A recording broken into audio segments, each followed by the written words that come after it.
Milo, you have the lightness and the darkness of Jack.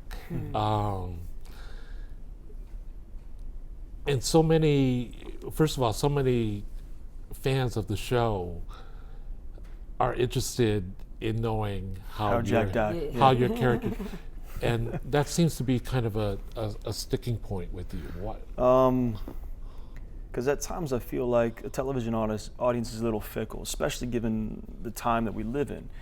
Social media, whatnot, people want everything now. There's not that reverence of waiting, when you kind of send something in the mail and you got to wait for the mail to come back to you.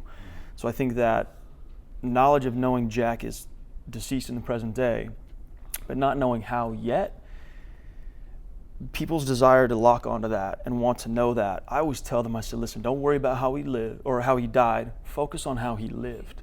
Think about how the man lived. That's the more interesting journey.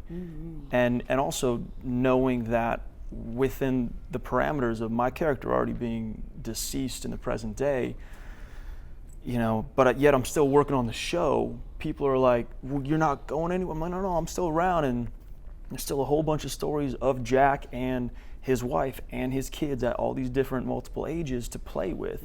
So I just try and turn the dial a little bit when people approach me and say to me, oh man, I really want to know how Jack died. And I said, just worry about how he lived and you'll learn how he died, but that's not going to be the most important thing about the man.